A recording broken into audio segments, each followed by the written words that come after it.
আজ কি মমতা বন্দ্যোপাধ্যায়ের হাত ছাড়ছেন অনুব্রত মণ্ডল? বীরভূমের দুর্দণ্ড প্রতাপ নেতা এবার কি ঋতব্রত তৃণমূলে? ফের কি অনুব্রত মণ্ডলকে দেখা যাবে দলের বীরভূমের সভাপতি হিসেবে? আজই ঋতব্রত তৃণমূলের বৈঠকে থাকতে পারেন অনুব্রত। বাড়ছে জল্পনা। ফল প্রকাশের পর 30 বার কেষ্ট মণ্ডলের সঙ্গে কথা, আমি তাকে নেতা বলে মানি। কেষ্ট মণ্ডল দক্ষ সংগঠক। অনুব্রতকে নিয়ে মন্তব্য ঋতব্রত বন্দ্যোপাধ্যায়। মমতা বন্দ্যোপাধ্যায়ের হাত ছাড়তে পারেন কি অনুব্রত মণ্ডল? আজই হতে পারে কি সেই বিষয়টি?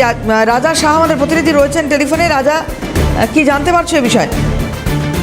দেখো, তোমায় বলি, অনুব্রত মণ্ডল মমতা বন্দ্যোপাধ্যায়ের একেবারে ঘনিষ্ঠ নেতা। তিনি এবার মমতা বন্দ্যোপাধ্যায়ের হাত ছাড়তে চলেছেন। জল্পনা কিন্তু ক্রমশ বাড়তে চলেছে যে এই অনুব্রত মণ্ডল বীরভূমের একদা বীরভূমের সভাপতি, দুর্দণ্ড প্রতাপ সভাপতি বলা যায়। ফলত তোমাকে বলি যে তিনি কিন্তু এবার ঋতব্রত তৃণমূল কংগ্রেস অর্থাৎ নতুন তৃণমূল কংগ্রেসে যোগদান করতে চলেছেন বলে সূত্রের খবর। ইতিমধ্যেই তোমাকে জানাই যে ঋতব্রত বন্দ্যোপাধ্যায়কে গতকাল যখন এই বিষয়ে জিজ্ঞেস করা হয়েছিল, তিনি কিন্তু স্পষ্ট করে বলেন যে অনুব্রত মণ্ডলের সঙ্গে নির্বাচনের পরবর্তী সময় প্রায় 30 বারের বেশি সময় ফোনে কথা হয়েছে। তিনি দক্ষ সংগঠক বলে অভিহিত করেছেন অনুব্রত মণ্ডলকে, এবং একই সঙ্গে তিনি বলেছেন কেষ্টদাকে আমি সম্মান করি। ফলত দলের নেতা ঋতব্রত বন্দ্যোপাধ্যায়ের কথাটি স্পষ্ট যে এবার কিন্তু অনুব্রত মণ্ডল নতুন তৃণমূল কংগ্রেসের দিকে পা বাড়াচ্ছেন। সূত্রের খবর, আজকে যে প্লেনারি যে বৈঠক রয়েছে সেই প্লেনারি বৈঠকে কিন্তু অনুব্রত মণ্ডল উপস্থিত থাকতে পারেন, এবং আজকেই জেলা কমিটি নিয়ে সিদ্ধান্ত নেবে ঋতব্রত বন্দ্যোপাধ্যায় সহ যে নেতৃত্বরা রয়েছেন। ফলত এটা জল্পনা ক্রমশ বাড়ছে যে ফের বীরভূম জেলা সভাপতি পদে টিকতে পারেন অনুব্রত মণ্ডল, সেটাও নতুন তৃণমূল কংগ্রেসের পদে। ধন্যবাদ রাজা। কথা বলছিলাম, রাজা সাহা ছিলেন টেলিফোনে। ঋতব্রত কি বলেছেন শুনবো। কেষ্টদার সঙ্গে লোকসভা এই বিধানসভা ভোটের আগে কেষ্টদার সঙ্গে আমার নিয়মিত কথা হয়, গত কয়েক বছর ধরেই হচ্ছে। এখন রেজাল্ট বেরোবার পর কেষ্টদার সঙ্গে অন্তত 30 বার কথা হয়েছে। আমার মনে নেই 30 বার কি করে 30 বার কথা হয়েছে, আমি দায়িত্ব নিয়ে বলছি 30 টাইমস কেষ্টদার সঙ্গে আমার ফোনে কথা হয়েছে। কেষ্টদার সঙ্গে আমার সম্পর্কটা ব্যক্তিগত, এবং ব্যক্তিগত স্তরে কি কথা হয়েছে অবশ্যই সেটা আমি মিডিয়াকে বলবো না। কেষ্টদা একজন দক্ষ সংগঠক, কেষ্টদাকে আমি নেতা মানি। তো কেষ্টমণ্ডল একটা নাম, তো স্বাভাবিকভাবে কেষ্টদার সঙ্গে পার্সোনালি কি কথা বলেছি I can't share it with the media.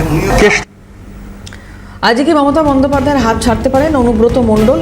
বীরভূমের এই দুর্দণ্ড প্রতাপ নেতা তিনি কি আবারও হতে পারেন তৃণমূলের জেলা সভাপতি? কেষ্ট মণ্ডলের সংগঠন করার ক্ষমতা প্রশংসা করেছেন ঋতব্রত বন্দ্যোপাধ্যায়।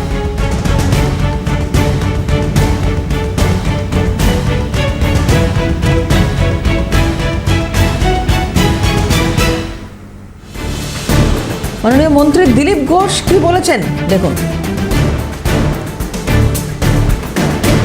আমরাও তো চাই যে শক্ত বিরোধী হোক, যে সরকারকে ঠিক পথে পরিচালিত করবে। যারা নিজেরা কোনোদিন ঠিক রাস্তায় চলেনি তারা অন্যকে কী চালাবে? মানুষও মর্যাদা দিয়েছে, আমরা বিরোধী ছিলাম তার চেয়ে বেশি শক্তি বিরোধীদের দিয়েছে। কিন্তু বিরোধীদের মধ্যে আত্মিক শক্তি নাই যে তারা লড়াই করবেন, কারণ নিজেরাই সরকারে থাকতে অপকর্ম করেছেন, তাই লড়াই করা তাদের আত্মিক শক্তি নাই। লড়াই করবেন, লড়াই করতে হলে সত্যের পক্ষে থাকতে হয়, সেটা নাই। আমরা অপেক্ষা করব যে বিরোধীরা এক হয়ে সরকারের সঙ্গে কাজ করবেন। আর রোজ পরিবর্তন হয়, কাল কী হবে আমরা জানি না, আর সেটা আমাদের জানার দরকারও নাই। বর্তমান যে ভারতীয় জনতা পার্টি সরকার সে কাজ করছে, মানুষ খুশি আছে। তো কমপক্ষে নিজেদের মধ্যে লড়াই না করে সরকারের সঙ্গে থাকুন, যাতে পশ্চিমবাংলার উন্নয়ন এত বছর আটকে ছিল সেটা যেন ঠিকঠাক হয়, আইন ব্যবস্থা যেন ঠিকঠাক হয়। বিরোধিতা করতে গিয়েও একসঙ্গে থাকতে পারছেন না, সেখানে পরস্পর বিরোধী হয়ে যাচ্ছেন। এটা তো ঠিক নয়। এবার বাকি পার্টি ওনারা ঠিক করবেন কি করবেন।